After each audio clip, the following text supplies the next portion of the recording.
MERI Dialogue 4.0 International Conference on India's relation with Central and Southeast Asia, Challenges and Opportunities. We gather to reflect on the insightful discussions and diverse perspectives shared throughout the day. Scholars, diplomats, and industry experts have delved deeply into the complex dynamics and emerging opportunities that defines India's engagement with these regions. This concluding session serves as an opportunity to consolidate the key insights and actionable pathways identified, aiming to inspire further research, collaborations, and policy innovation. We extend our heartfelt gratitude to all the participants for enriching this conference with their expertise, and we look forward to translating today's discussion into impactful initiatives. To guide us through this final chapter, I'm honored to welcome the distinguished panelist, Honorable Professor Abdul Samad Khaidro, Director of the Diplomatic Academy under the University of World Economy and Diplomacy, Ministry of Foreign Affairs, Uzbekistan. I'm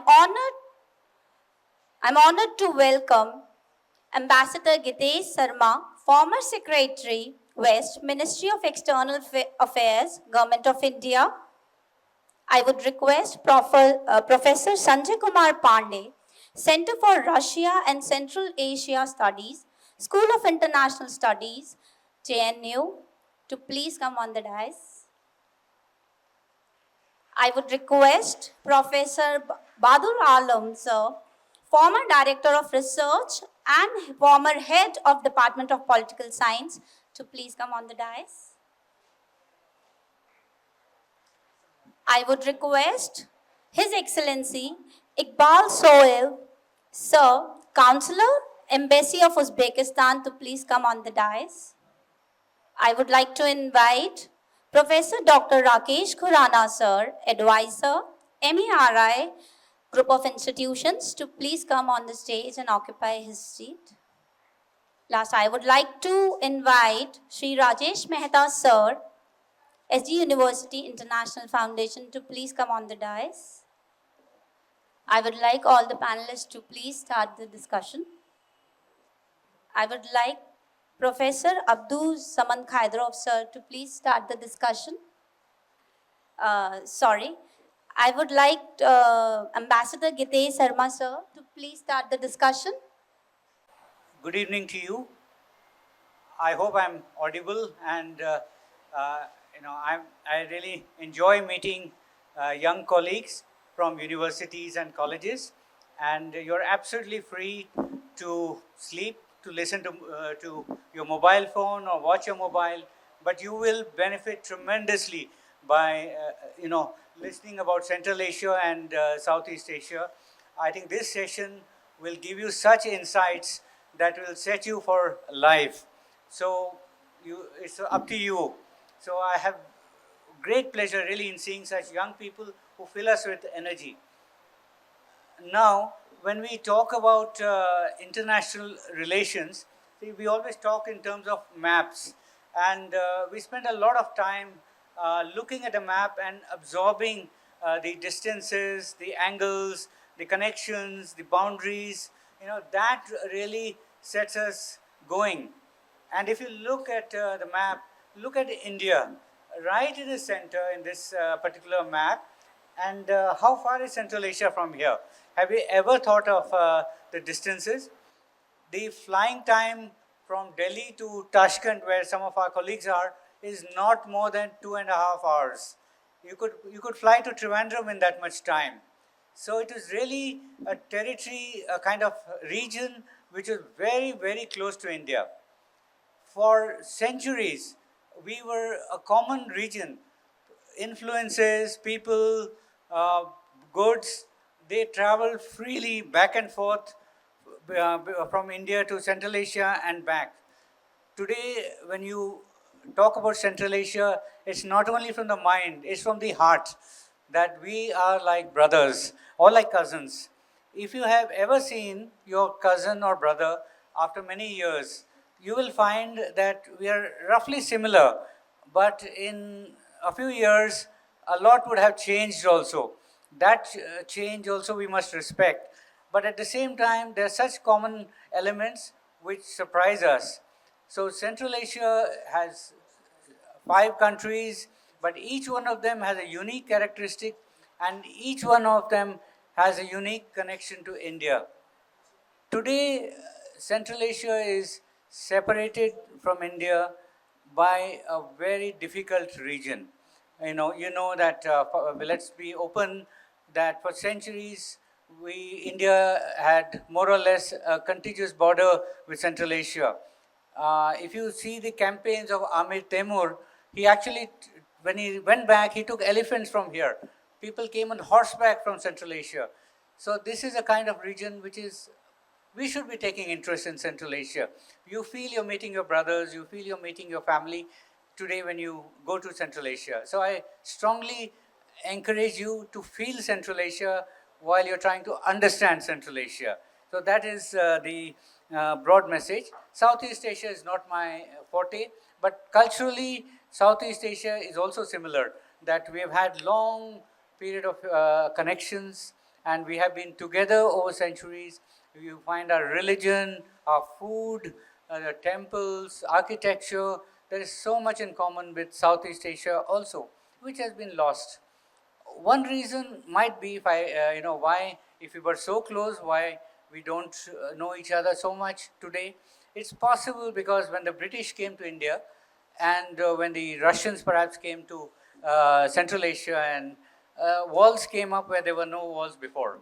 So we today feel like new people, new friends in a room, but actually we were meant to be together. So that's the reason. Even with Southeast Asia, we sometimes may look at Southeast Asia through British eyes, not through our own cultural and historical experience. Now, when we say, Central Asia, and we are close, that the previous speakers have also spoken about the connectivity issue, that one of the greatest challenges today is to bring us back together in such ways that we are able to trade, we are able to move back and forth in much smoother ways. But that will take time. In my own estimation, we are doing several corridors, North-South corridor, through the Chabar port, Ashgabat agreement. Don't worry about these names. These are all kinds of transit corridors, and once they are in place, and once people get used to them, once business gets used to them, then goods will move smoother, and there's a huge demand for Indian goods there. There's a huge demand for the world's best fruits, and some of the finest fruits you can think of will be in Central Asia. So so these kind of things we will get to once again see each other more frequently in different situations. So we are looking forward to a revival of a golden era of cooperation in modern ways. Today, when we see our trade is probably not more than, with Central Asia, about 2 billion US dollars. Again, don't bother to write our notes and all. China is, I think, 100 billion. But we have to be realistic that we can only do what is possible, and let us not put such a kind of criteria which don't exist. We do not have the connections. There are usually economic relations. They are built largely on long-term projects like a gas pipeline, railway pipeline. They take years to build, and I don't see that through Afghanistan, Pakistan, it will be that smooth. Of course, there are efforts going on, and we know our Uzbek friends are also working on that, but it will take time. So we should look at innovative methods, travel by air, do digital connectivity. I think it was mentioned previously as well, and we should try, people to people. It's amazing how people know Bollywood and Hindi songs, and all kinds of aspects of Indian culture. And when you come back, you're shaken actually that we are same people. So that is the kind of connect. Food also, many of us, we enjoy Mughlai food. Mughlai food, right? And look at the food in Uzbekistan. They have tandoor. Tandoor is tandoor. Naan is naan there. And you have halim. Halim is halim in India. So all these foods, they travel, this distance from Central Asia, along with the travelers and with rulers, and we added masala to them. So it became more spicy, but basic cooking styles are also similar even today.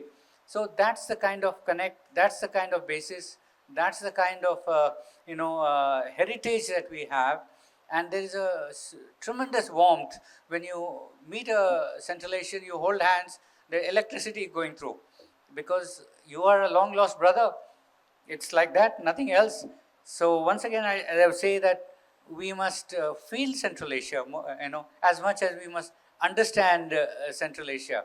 And I really wish that we had more from the journalist fraternity also. Sometimes when I open a newspaper in the morning, Hindustan Time, Hindu and all, we find news of United States or, China or other countries.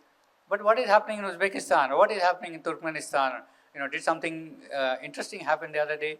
So these are things we don't find the front pages writing enough on the front page. So we sincerely hope that all those who are here together, MERI Institute, particularly Professor Lalita Agarwal, I thank you and all for doing this wonderful event, bringing us all together, and most of all, young, students who are the future. I look forward. I'm originally from the Indian Foreign Service. I hope at least some of you will join the Indian Foreign Service and understand this region professionally. But even if you're not into the Foreign Service, as a journalist, as an academician, today there are several of the JNU and all. I find they have their own special centers which are teaching Central Asia, which was never there before. That means it has come onto our public platforms in certain ways. That we understand Central Asia as a distinct region. So I have immense pleasure in recognizing this event as a start of a new kind of era, new initiative, and our young colleagues who are all sitting there behind, they will take us forward to much closer ties with both Central Asia and Southeast Asia. Thank you very much. Floor to Professor Sanjay Kumar Pandey, Center for Russian and Central Asian Studies, School of International Studies, Jawaharlal National GNU. Please, floor is yours. Thank you, sir. I hope this is working. The microphone is working. Is it working? Yeah. All right. So, thank you very much. Thank you, MERI, for inviting me and for organizing this very innovative and novel conference. I call it novel and innovative because the two regions that you have chosen, at one level, someone might think why these two very distinct regions have been chosen to discuss them together. I would say there is a logic. First, the two regions are distinct, as I said. First, in terms of the number of countries that we are discussing. On the one side, there are 5 Central Asian countries. On the other side, we have 10 countries of the ASEAN group. ASEAN, which comprises of the population, total population would be more than 600 million or maybe around 650 million. In Central Asia, we have 70 million barely. So about 8 or 10 times larger in terms of population. The same holds true about the size of the economy. But then there are reasons why we should discuss these two regions together. And especially sitting here in India, from an Indian point of view, from Indian security calculus, these two regions have very special significance. The students of geopolitics would know, or security studies would know, that the two theaters, geopolitical theaters, or security scenarios or theaters that Indian policymakers, security and defense and foreign policy makers, have in mind. One is the huge Eurasian landmass. Central Asia may be small in terms of population, but it is at the core, at the heart, at the center of the Eurasian heartland. On the other side, and the most distinctive feature of Central Asia is its landlockedness. On the other side, we have countries which are all ocean seafaring countries. So this is yet another contrast. Landlocked Central Asia versus Southeast Asia, which have countries situated in Indo-Pacific Ocean. So, but these two, Indo-Pacific and the Eurasian landmass, are two theaters which is very important in the minds of Indian policymakers. Not just Indian policymakers, China, which is another very important player in both the regions. We can see that China's Silk and Road Initiative, OBOR or BRI or New Silk Road, whatever you call it, one of the directions of that policy is Central Asia and towards the West, towards Europe. And quite naturally, the policy, OBOR policy, was launched in Astana, in Kazakhstan. The other direction of China's BRI is the Maritime Silk Road, which was launched in Southeast Asia, in Indonesia. So there are very valid reasons to discuss these two very distinct regions together. One factor, another factor I would say, brings them together, that is India. India, which is in the center of the two regions, has had commonalities with both of them. Many of the speakers in the earlier sessions talked about, someone said how, Professor Ambassador Gitesh Sharma said, that till 1947, we had a direct opening to Central Asia via Afghanistan. And for centuries, there has been a constant flow of people, commerce, religion, culture between the two regions. Perhaps Central Asia and South Asia share so much, perhaps no other two regions share that much of culture and commerce as Central Asia and South Asia. So this very long historical cultural connectivity is there. On the other side, we have Professor Badrul Islam. He would tell us that from Orissa, from Tamil Nadu, in Orissa you still have Bali Jatra, and which celebrates the old maritime connection between Orissa and Southeast Asia, Bali. In the morning, someone talked about the Chola Empire, which included many of the areas in Southeast Asia. So our southern and eastern provinces had long-standing historical cultural ties with Southeast Asia, and our northern areas, the region or province of Punjab, has similar connections with Central Asia. There was a time when, not very long ago, only 200 years back, when there was not a town or village in Central Asia which did not have Indians. Most of the trade and also money lending was basically dealt with by Indian traders in Central Asia till early 19th century. Similarly, Central Asians used to, I mean, if you read old accounts of Central Asia, the turbans that they would wear, it was mainly from Shikarpur. The Shikarpuri merchants and Shikarpuri turbans and textiles was very popular in Central Asia. So India is a country which connects Central Asia and Southeast Asia, and we have had very long-standing ties with both the regions, and also in today's security calculus, these two regions, the Eurasian landmass, of which Central Asia is the heartland, heart of Eurasian landmass, and Southeast Asia, which is so critical to maritime security of Indo-Pacific, which the Americans have been emphasizing. Americans, incidentally, if you read history of post-Second World War period, you would know that apart from NATO, the Americans launched two other security organizations. One was CENTO, or Baghdad Pact initially, which was centered around West Asia, Northwest Asia, and the other was SEATO, Southeast Asian Treaty Organization. So from then onwards, these two regions have had their very specific significance for this part of the world, and I would say for global politics. So it's very pertinent to discuss them together. I'm supposed to discuss Central Asia. I know we don't have time. Well, many of the speakers in the morning session talked about our long-standing ties with Central Asia. I would say there is another commonality which connects India.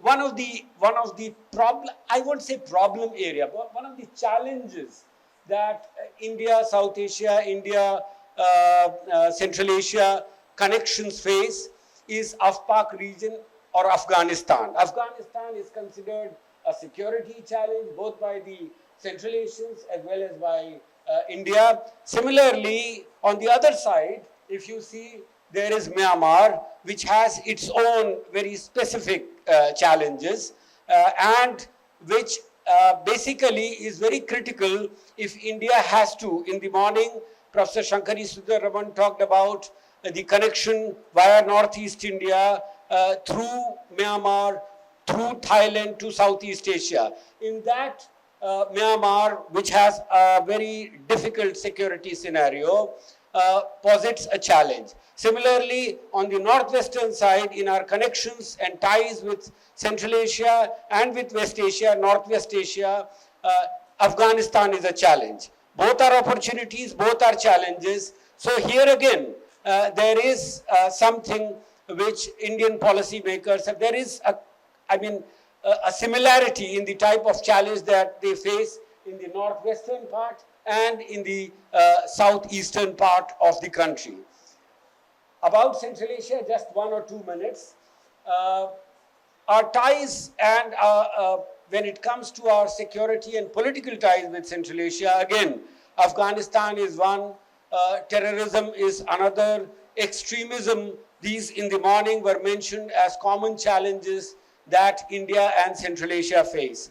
Incidentally, Central Asia is a region, if you think about the major security challenges, and maybe here I am talking from the perspective US or European perspective, the major challenges that they see in this region, one is Russia, one is China, one declining superpower or re-emerging superpower, and the other, of course, the Chinese are the main challengers. So Russia and China, then you have AFPAC region, then you have Iran. So these are the major security challenges. The Arab world, Arab-Israel conflict, the Red Sea, where we saw some attacks on ships.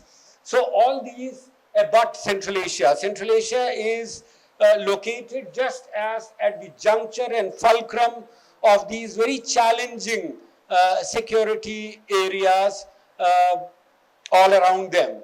So, and India has a similar concern. India has a concern vis-a-vis China. India has concern vis-a-vis AFPAC region. India would like to, just like Central Asians, India would like to have for Central Asians and for India, Iran is very critical when it comes to connectivity. Our best option to connect with Central Asia and Europe and the Eurasian heartland is via Iran, INSTC, Chabahar. Similarly, for the Central Asians, the best possible option would be the Iranian option, which shares border with Turkmenistan, which shares border with Afghanistan, and through Afghanistan, they can easily connect. So, in all these scenarios and in all these senses, India and Central Asia have very similar common security concerns and challenges, and they have initiated many dialogues through which they are discussing these common challenges. I know I should end here. Thank you very much. Thank you very much, Professor Sanjay Kumar Pandey. We know you as one of the best specialists on Russia and Central Asia. And thanks a lot for your cordial and permanent support to our mission in India. Thanks a lot. So now I would like to give the floor to Professor Badrul Alam, former Director of Research and former Head of Department of Political Science, Jamia Milli Islamic University. Thank you, sir. Am I audible? Yes, thank you.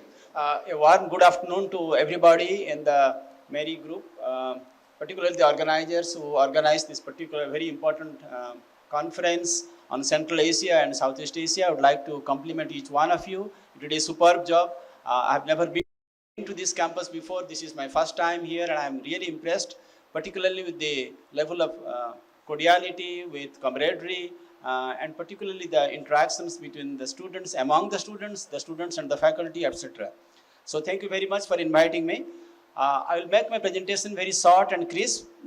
Basically, we are talking about Central Asia and Southeast Asia within a very changing global politics, which is still in the process of a lot of shifts, a lot of challenges, etc.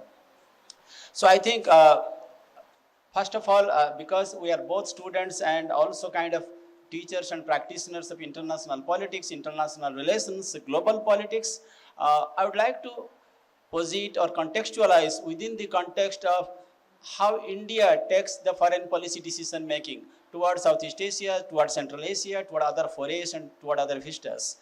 I think if you look at some of the mainstream international relations theory, those of you who read that, for example, the realist theory, we talk about power, we talk about national interest, survival, anarchic society, self-help. I think if you look back in India's foreign policy, particularly in the last 20, 30 years, both during UPA 1 and 2 and NDA 1, 2 and 3, in the last 20, 25 years, I think you see a semblance of all of these things are embedded. We talk about national interest. What is in our national interest? We do that. For example, during this COVID crisis, we got oil from Russia. A lot of people did complain to us that we are being very sneaky, we are being very opportunistic, but I think India stuck to its stand because we had to fulfill our energy security, not only of ourselves, a lot of people, plus all our friends around the globe. Also during the Manmohan Singh years, we did the nuclear deals. So I think if you look back in terms of the diversified foreign policy arena, I think we have done a lot of important steps, notable steps, keeping in mind the national interest as the core in that area. The power also is very, very important. The survival, of course, we have to survive as a sovereign state. I think in all of those areas, I think we should really credit ourselves and getting good marks. In terms of neo-realist theories, like they talk about power, national interest, etc., they also talk about capabilities. So if you talk in terms of the hard power that some people talked about, in terms of the nuclear deterrence, in terms of the missile capabilities, all the way from Agni 1 to Agni 5, to Nag, Trisul, Pinaki, Tejas, Arjun, I think a lot of those things, not only that takes care of the defense needs of our own country, but also we are being able to export to a significant number of countries around the world. So in terms of the capabilities, we have got the nuclear deterrence, we have got NDMA, National Disaster Management Authorities, and we have been opened as part of the Coast Guard and many other areas in that particular area. In terms of the decision-making theory that Graham Allison talks about in terms of rational actor versus non-rational actor, I think the whole world recognizes that we have been acting rationally in our national interest. So we are not like a non-rational or irrational actor. So we do take all the things in a very cumulative ways and we take decision in that regard. Also in terms of the group think that Jenny Stein, Nadis Net, Richard Net-Lebo and other people talk about, we do things in a more composite kind of way, taking all stakeholders aboard, like when you take a very important decisions, for example. I think it goes in a very broad concept, what our Prime Minister says about Sabka Saath, Sabka Vikas, Sabka Prayas, and Sabka Viswas. I think all of those things are very, very important. Vikas, Prayas, Saath, and also Vikas. So all of these things are embedded. Second point I would like to raise very quickly is, we have to see the big picture. Then we have to come to the more micro picture or a macro picture. The big picture is the global power equation kind of things. And power is a very fluctuating kind of things. Between major power, middle power, and small power. Major can be middle, middle can be small, and it can be the other way around, it can be reversed. For example, certain countries in a geographical size, you can say, for example, Qatar, example like Vietnam. They can be small geographically, but in recent years we have seen they have exercised a significant average time of power and also in terms of leverage. So you cannot say a small is going to be small forever in terms of the real power quotient. Qatar, for example, they've been able to combine all the warring factions of Afghanistan. They had recently organized the FIFA World Cup and also many other things like the hostage deal in Gaza and West Asia, etc., etc. So I think the decision making, the group think, the neo-realist and constructivist theory, they talk about ideas and norms. We do believe in ideas, we do believe in norms. I think here it comes to the picture of the soft power that was the session just before us. They talk about the soft power capabilities. Joseph and I talked about what is soft power. Soft power is a power of attraction. For example, the Bollywood people talk about Indian cuisine, Indian Ayurveda, herbal diplomacy, temple diplomacy, cricket, kho, public diplomacy. I think you pick up any of those things, I think that definitely enhances the power and the power quotient of India. I think some of the speakers in the earlier session, they talk about Afghanistan and soft power. I read somewhere that during the 90s and the early 2000s, when the Taliban were in power and they had got different competing factions fighting for turf battle, the only time they stopped the war in Afghanistan was when this India's popular TV serial, Kyunke Saas Bhi Kabhi Bahu Thi, was in play. And that was the only time both the Taliban factions used to stop their fighting. When I was in Japan for 8 years as a professor in Tokyo, there was a movie by Rajinikanth that was more popular than the movie Titanic. So that shows that Indian stars, both from Mumbai and also from other parts, including from Rajinikanth, they're extremely popular. You go to places like Fiji, go to Singapore, go to Japan and many other places. So what I'm saying is the soft power quotient that is definitely enhanced and that has made forays.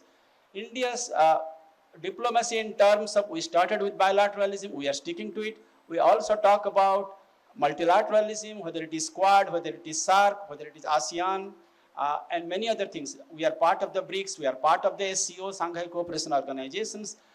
We have, during the last G20 conference, we also start about IMEC, India Middle East Economic Corridors. I think that may be in the play in the next couple of years, particularly now that Donald Trump is coming back for the second term, so that remains to be seen. I think this multilateral, and also recently during S. Jaishankar's time, he also talked about minilateralism, about plurilateralism. So it doesn't have to be just one-on-one, bilateral, doesn't have to be one with many. It can be one with 3, one with 5, one with 10, and we can have a meaningful diplomacy. And also another important thing the Jaishankar said was, we may be non-Western, but we are not anti-Western. So non-Western and anti-Western, they are different terms like that.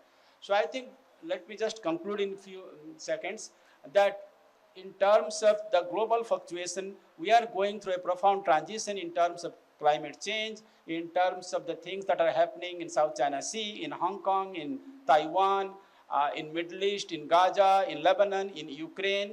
So the thing, and also there are a lot of external variables that I think we all need to remember, over which we have no control. Nobody talked about COVID, but it came and also we took care of it. H1N1, Ebola, and many other things. So who knows, that down the road there may be another pandemics in the way, there may be some other imponderables, there may be a big tsunami, but we have to deal with it. I think what we need to do is, and I think India has been doing a reasonably a good job and a fine job, is trying to tackle it through pragmatism, through resilience, and through also in a more diversified diplomacy. During the Cold War years, we put all our eggs in one particular basket. But since then, we have become smarter and wiser, and we have been putting eggs in different baskets. We have been in front. I think India is probably the only country that can pick, our Prime Minister can pick up the phone, he can speak to President of US, UK, France, to Mr. Putin, and also Mr. Zelensky, and trying to bring an approach between the two warring factions, Russia and Ukraine, and who knows, it may be successful at the very end of the day. So I think the way forward, I'm not being overtly optimistic. I'm very much aware of the strength, weakness, opportunities, and threats. But having said that, I think the chances are pretty reasonably bright that we should be reaching the goal as a rising power, as an emerging power, as an upper tier economy. And I think we will get the respect, not that we are demanding it, we will earn it. And I think India is going in the right direction. But I think if we stay firm and we stay resolved, I think we should be able to do it. Thank you once again for inviting me. I appreciate it. Thank you. Thank you very much, Professor Badrul Alam.